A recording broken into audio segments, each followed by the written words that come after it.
तो यूपी में स्कूलों के मर्जर पर सियासत भी गर्मा गई। अखिलेश यादव ने योगी सरकार को घेरा है। पीडीए के वंचित समाज को वंचित करने का षड्यंत्र। बीजेपी शिक्षा का अधिकार छीनना चाहती है तो अखिलेश यादव ने निशाना साधा है और अखिलेश यादव ने पोस्ट करके निशाना साधा है। यहां पर शिक्षा का अधिकार छीनना चाहती है सरकार। स्कूल विवाद पर यूपी की सियासत गर्मा चुकी है और अखिलेश यादव ने साफ तौर पर कहा पीटीए के वंचित समाज को और वंचित करने का षड्यंत्र है। ये अखिलेश यादव ने एक्स पर पोस्ट करते हुए कहा है कि शिक्षा ही विकास की सबसे बड़ी कसौटी होती है। बीजेपी सरकार की शिक्षकों के पीछे गहरी साजिश है तो यहां पर साफ तौर पर बीजेपी पर निशाना साधा है अखिलेश यादव ने। आज कांग्रेस भी करीब 3 बजे के आसपास विरोध प्रदर्शन में शामिल होगी। बीजेपी आने वाली पीढ़ी से शिक्षा का अधिकार छीनना चाहती है, यह आरोप लगाया है अखिलेश यादव ने। गांवों के स्कूल बंद होने के बाद बीजेपी के साथ वहां स्कूल खोलेंगे, जिससे बीजेपी वाले अपनी दाढ़वादी सोच के बीच बो सके। बीजेपी अपनी प्रभुत्ववादी सोच से अनपढ़ों की भीड़ चाहती है तो बड़ा निशाना साधा है अखिलेश यादव ने। शिक्षित परमार्थ के प्रेरित व्यक्ति बीजेपी के समर्थक नहीं हो सकते हैं।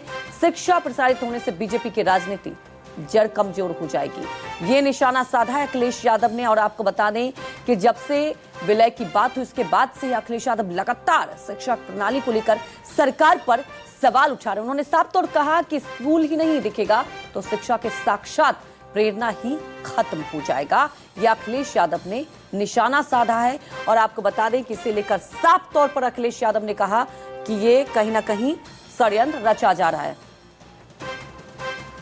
वहीं हमारे सहयोगी मानस श्रीवास्तव हमारे साथ सीधे लाइव जुड़ चुके हैं।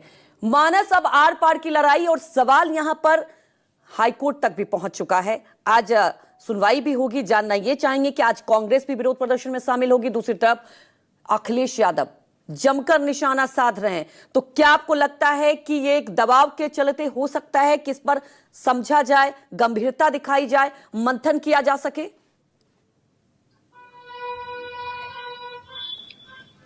जी देखिए, निश्चित तौर पर सिर्फ अखिलेश यादव ही क्यों, संपूर्ण विपक्ष इस मुद्दे पर सरकार को घेर रहा है और योगी सरकार से लगातार सवाल पूछ रहा है।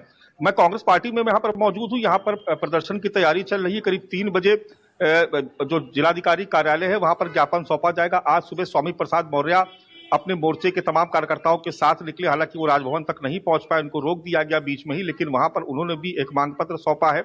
संजय सिंह ने अभी थोड़ी देर पहले एक प्रेस कॉन्फ्रेंस करके फिर से इस मुद्दे को उठाया है। आम आदमी पार्टी कल पूरे उत्तर प्रदेश में इस विलय के विरोध में प्रदर्शन कर चुकी है।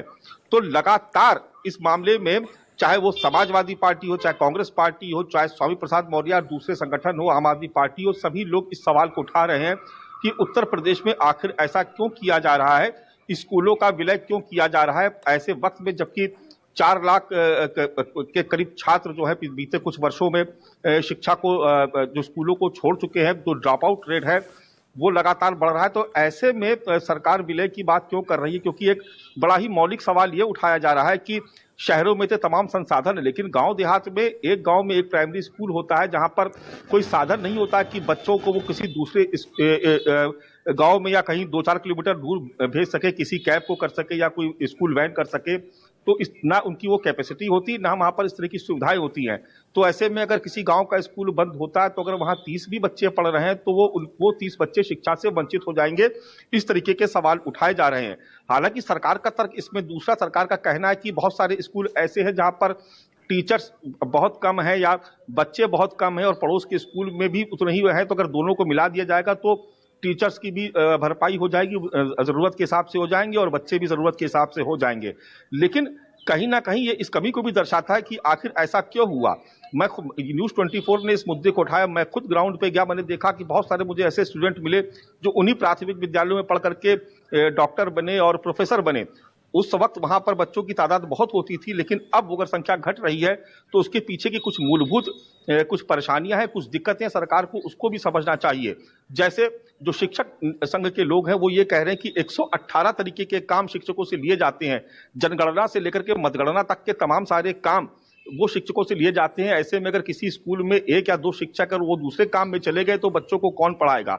दूसरी बात, बिल्डिंग जो है, जो स्कूल के भवन है वो जर्जर हो चुके हैं, उस पर कोई काम नहीं किया जा रहा है। शिक्षा की गुणवत्ता को बढ़ाया नहीं जा रहा है। लिहाजा जो सक्षम लोग हैं, या जो मध्यम वर्ग में है या निम्न मध्यम वर्ग के लोग हैं, वो अपने बच्चों को निजी स्कूलों में भेजने को मजबूर हैं। अगर स्कूलों में अच्छी व्यवस्था हो, सरकारी स्कूलों में, तो लोग क्यों निजी बिल्कुल स्कूलों का मानस, रुख करेंगे अहम जहां सवाल पर तो फीस यही बहुत उठता ज्यादा है कि उस स्कूल की व्यवस्था को ही दुरुस्त कर लिया जाए। आप हमारे साथ बने रहिए,